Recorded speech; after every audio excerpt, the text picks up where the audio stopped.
ओम अज्ञानतिमिरान्धस्य ज्ञानाञ्जनशलाकया चक्षुरुन्मीलितं येन तस्मै श्रीगुरुवे नमः। जय श्री कृष्ण चैतन्य प्रभु नित्यानंद, श्री अद्वैत गदाधर श्रीवास आदि गौर भक्त वृंद। हरे कृष्ण कृष्ण कृष्ण हरे हरे, हरे राम राम राम हरे हरे।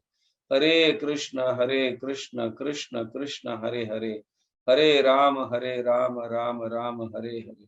हरे कृष्ण कृष्ण कृष्ण हरे हरे, हरे राम राम राम हरे हरे।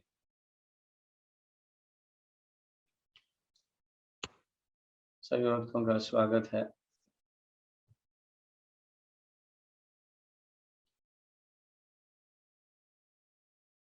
आज हम कोशिश करेंगे कि कृष्ण के लिए क्रंदन, कृष्ण के लिए क्रंदन, क्रंदन मतलब रोना, विरह में रोना। कृष्ण से दूर रहने के कारण हम किस किस भाव में उनका विप्रलंब का अनुभव कर सकते हैं, या किस किस भाव में हम विरह का अनुभव कर सकते हैं। तो चैतन्य महाप्रभु जब जगन्नाथपुरी में थे, आखिरी के जो 6-8 साल जो है वो कृष्ण के क्रंदन, कृष्ण के हेतु, कृष्ण के प्राप्ति के हेतु रोते रहते थे। और वही भाव हमें चैतन्य महाप्रभु सिखाए है, और हमारे आध्यात्मिक जो है वो सार है जो चैतन्य महाप्रभु सिखा रहे हैं, जिसको हम सुने हैं। इसको युगायितम निमिषेन चक्षुषा प्रवृषायितम, ये जो भाव है, हर एक क्षण जो है युग के समान प्रतीत होता है आपके विरह में, और हमारे नेत्रों से अश्रु की धारा बहने लगती है, रोने लगते हैं हम। इसलिए शून्य, पूर्ण जगत शून्य लगने लगता है। तो ये भाव जो है हमारा, ये भाव हमें कृष्ण की प्राप्ति के लिए सहायक करता है। ये भाव सपोर्ट करता है हमको।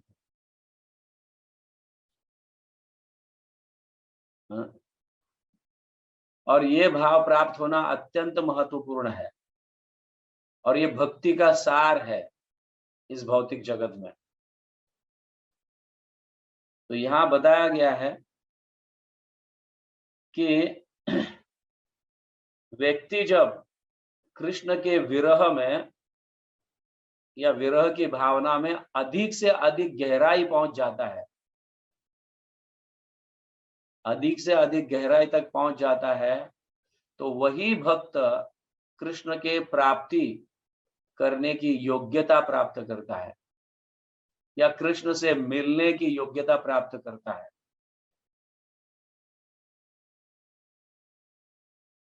तो ये बहुत महत्वपूर्ण है कि हम जप करते समय विरह का भाव रखें। तो श्रील प्रभुपाद देखिए क्या लिखते हैं यहाँ पे। तो ऐसे भक्तों का लक्षण श्रील प्रभुपाद बताते हैं। तो विरह भाव के संग में क्या क्या कहा श्रील प्रभुपाद, ऐसे भक्त के लक्षणों का वर्णन करते हैं जो कृष्ण के प्रति सच्चे विरह भाव के संग महामंत्र का जप करता है, सच्चे भाव से, सच्चे विरह भाव से। तो क्या लिखते हैं, हम पढ़ रहे हैं उसे। भक्त की यही मनोकामना होती है कि जब वह हरे कृष्ण महामंत्र का कीर्तन करे तो उसके नेत्र सजल हो। सजल, जल के सहित हो, नेत्रों में जल होना चाहिए, मतलब नेत्रों में अश्रु होना चाहिए, आंखों में आंसू होना चाहिए। सो उसके नेत्र सजल हो, उसकी वाणी रुद्ध हो, रुद्ध मतलब टूटा फूटा वाणी। कभी कभी हम पहली बार जब किसी प्रीतम कहो या प्रियसी कहो मिलते हैं, तो हम इस डर में बोल नहीं पाते, हमारे मुख से टूटे हुए शब्द निकलते हैं। तो ऐसा रुद्ध वाणी रुद्ध हो और हृदय धड़कने लगे। प्रभुपाद लिख रहे हैं हृदय धड़कने लगे। आप समझ रहे होंगे शायद, है ना? सबका यह अनुभव रहा होगा शादी के उपरांत पहली बार। हाँ, ऐसा हृदय धड़कने लगता है, हम कुछ ऐसे टूटे फूटे शब्द बोलने लगते हैं। हम इसको आगे देख लेते हैं। तो भगवान नाम कीर्तन करने के ये शुभ लक्षण है। तो ऐसा भाव जो है कृष्ण के प्रति हमें उत्पन्न होना चाहिए, ये प्रेम के लक्षण है।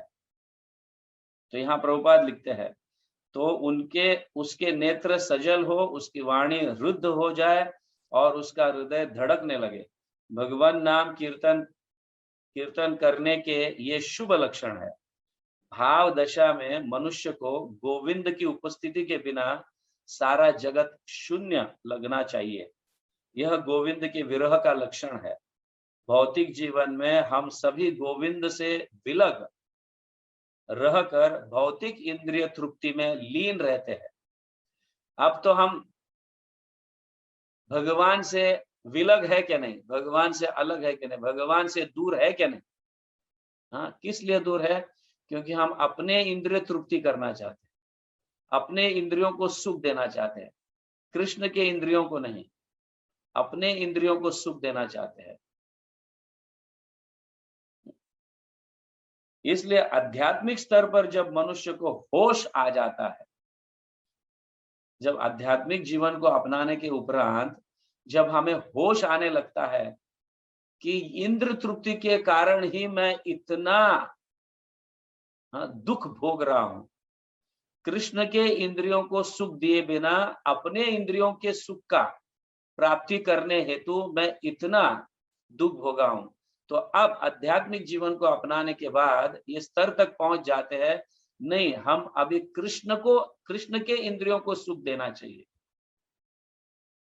कृष्ण के इंद्रियों को सुख जब प्राप्त करते हैं, तो यहां कहा गया है, इसलिए आध्यात्मिक स्तर पर जब मनुष्य होश आता है तो वह गोविंद से मिलने के लिए आतुर हो उठता है और उसे बिना गोविंद के सारा जगत शून्य लगने लगता है।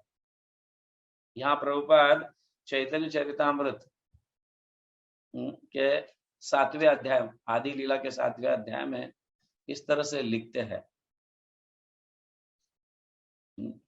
तो यहाँ आगे कहा गया है, चैतन्य महाप्रभु ने ये सिखाए कि किस प्रकार विरह की तीव्र भावना विकसित करने से कृष्ण से मिलन की अवस्था हमें प्राप्त होती है। ये बड़ा सुंदर है। एक्चुअली हमारे जीवन का सार यही भाव है जो चैतन्य महाप्रभु हमें सिखाए है, विरह के भाव में। क्योंकि ऑलरेडी हम आत्मा भगवान से अलग होने के कारण आत्मा विरह का अनुभव कर रहा है। जैसा एक पुत्र माता पिता से, छोटा लड़का 3 साल का, 4 साल का या 5 साल का लड़का खो जाता है और अपने माता पिता से दूर हो जाता है, तो किस प्रकार का वो लड़का अनुभव करता है, वो छोटा बालक अपने माता पिता से दूर रहने के उपरांत तो वो रोने लगता है अपने माता पिता के लिए। मेले में अगर खो जाता है तो कैसे रोता है। तो उसी तरह से हमारी अवस्था यही है कि हम भगवान से बहुत बहुत दूर है और ये विरह का भाव जो है बहुत तीव्र से हमें नजदीक कराते हैं भगवान के साथ, या भगवान से नजदीक ले आता है, भगवान के नजदीक ले आता है ये भाव। इसलिए चैतन्य महाप्रभु हमें ये भाव सिखा दे। तो यहाँ कहा गया है, श्रील भक्तिविनोद ठाकुर कहते हैं कि इस जगत में जीव का श्री कृष्ण से प्रथम मिलन पवित्र नाम में होता है। तो भगवान का प्रथम मिलन जो है भगवान के नाम में है। तो हम अभी तक नाम को ठीक से समझ नहीं पाए हैं, इसलिए हम नाम जप करते समय ऐसे वैसे जप करते रहते हैं, लेकिन वो साक्षात भगवान है। नाम साक्षात भगवान है।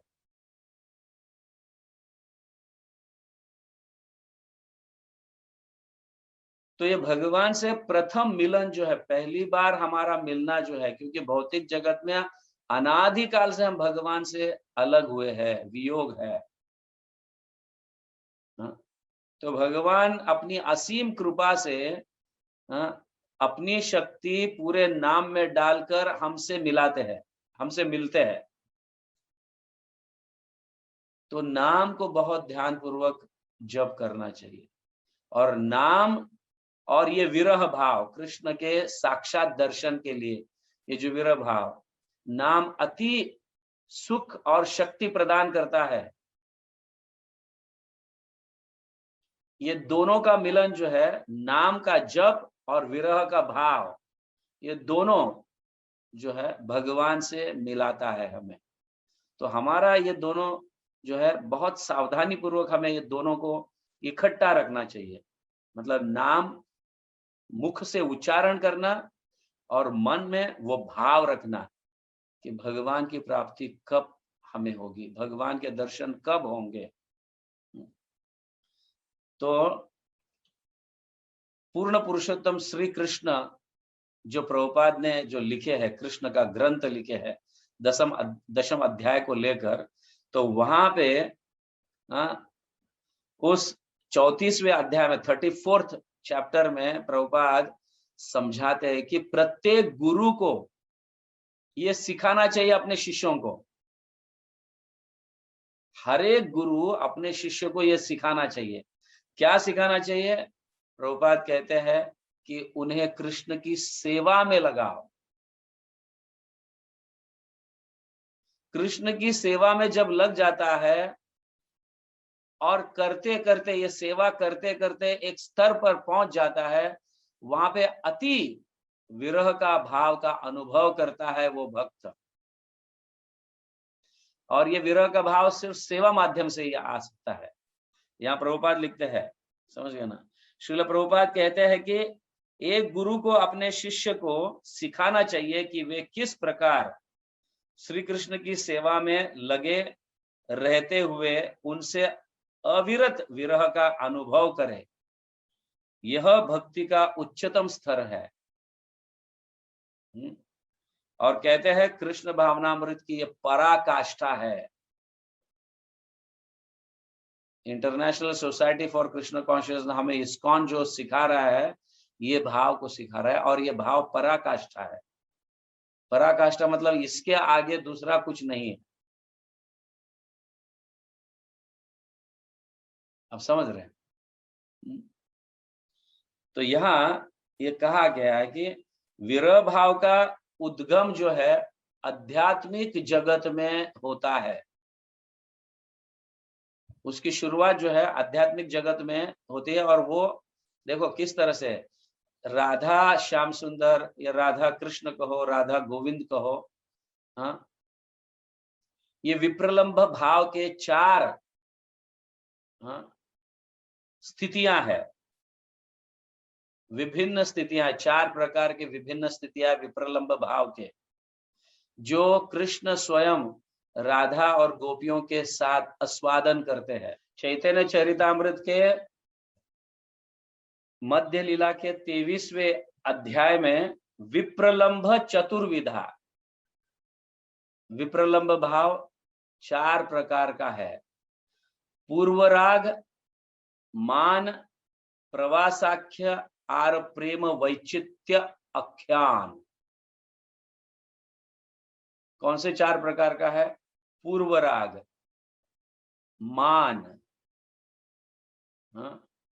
प्रवास, प्रवासाख्य, प्रवास में रहते समय, और प्रेम वैचित्य, ये 4 प्रकार का भाव, विप्रलंब भाव है जो राधा और कृष्ण, हाँ, आध्यात्मिक जगत में इसका आस्वादन करते हैं। और ये विप्रलंब भाव इतना पराकाष्ठा है जो चैतन्य महाप्रभु हमें सिखा रहे हैं।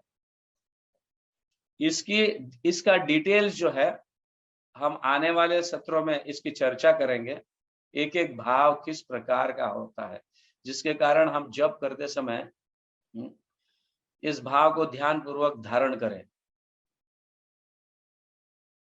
ताकि हमारा जप जो है हर रोज सफलता को प्राप्त कर सके। ये बहुत सुंदर भाव है और इसका हमने कई बार मतलब अनुभव भी कर चुके हैं। सिर्फ इसे अच्छी तरह से समझने का मतलब समझ जाए इसे अच्छी तरह से और उस भाव को ध्यान में रखकर जप करे तो बहुत सुंदर होगा। तो हम इसकी चर्चा कल कर लेते हैं। तो यहाँ पे इतना ये महत्वपूर्ण है कि विप्रलंब भाव 4 विभिन्न प्रकार के है। कौन से विप्रलंब चतुर्विधा पूर्व राग। पूर्व राग क्या होता है इसको हम डिटेल्स में कल समझेंगे। और मान क्या होता है, प्रवासाख्य क्या होता है और प्रेम वैचित्य क्या होता है, इसको हम समझने का कल प्रयास करेंगे डिटेल्स में। लेकिन ये ध्यान में रखिए विप्रलंब भाव जो है ये हमारे लिए बहुत महत्वपूर्ण है और विप्रलंब भाव में ही जप करने से हम भगवान को बहुत जल्दी प्राप्त कर पाएंगे। और विप्रलंब भाव कैसे प्राप्त होता है, तो श्रील प्रभुपाद लिखते हैं कि भगवान की सेवा, वो स्वयं लिख रहे हैं पूर्ण पुरुषोत्तम कृष्ण ग्रंथ में जो है उन्होंने क्लियरली लिखा है कि प्रत्येक गुरु को अपने शिष्य को यह समझाना चाहिए या सिखाना चाहिए कि सेवा करते करते करते हम इस स्तर तक पहुंच जाते हैं कि कृष्ण हमें क्यों प्राप्त नहीं हो रहे हैं। तो सेवा भाव कृष्ण के लिए आकर्षण निर्माण करता है। कृष्ण की सेवा जो है कृष्ण के लिए आकर्षण निर्माण करता है और सेवा के मतलब गहराई तक सेवा के भाव जो गहराई तक पहुंचने के बाद ये नेचुरली विप्रलंब भाव आने लगता है। प्रभुपाद इस तरह से समझाते हैं। इसलिए प्रत्येक भक्त को इस भाव में, जैसे कई बार प्रभुपाद भी कहे हैं कि हमें कैसे जप करना चाहिए, ऐसे रोते जैसे एक बालक जो अपने घुटनों पर भी चल नहीं पाता, सिर्फ अपने हाथ और पैर हिलाकर रोता है, असहाय का अनुभव करता है और उसे कोई चिमटी ले, कोई ऐसा उसे कुछ दुख पहुंचाए तो वो रोने लगता है और वो रोते ही माँ उस बच्चे के प्रति आकर्षित हो जाती है। ओ मेरा बच्चा रो रहा है, क्या हुआ होगा, क्योंकि ऑफ कोर्स वो असहाय है, वो कुछ नहीं कर सकता है, सिर्फ हाथ पैर हिलाकर रो सकता है। इसलिए माँ तुरंत उस बच्चे के पास जाती है। प्रभुपाद इस उदाहरण को कई बार समझाया है। तो हमारा रोना जप करते समय ऐसा ही होना चाहिए, असहायता, असहायता नहीं सॉरी, असहाय है हम अकेले कुछ नहीं कर सकते हैं। जब रोएंगे तो भगवान नेचुरली आकर्षित हो जाते हैं और उस माँ जैसे बच्चे की तरफ दौड़े आती है, तो उसी तरह से भगवान हमारी सहायता करने के लिए दौड़े आते हैं। Is it clear? हाँ, तो इस भाव को, विप्रलंब भाव को कल से हम थोड़ा गहराई में उतरेंगे, समझने का प्रयास करेंगे अच्छी तरह से। पर ध्यान में रखिए विप्रलंब भाव जो है हमारे जीवन का सार है। सदैव जप करते समय हमें इस भाव में रहना चाहिए। कृष्ण की अगर जल्दी प्राप्ति करनी हो तो। ओके, हरे कृष्णा। जगत गुरु श्रील प्रभुपाद की जय।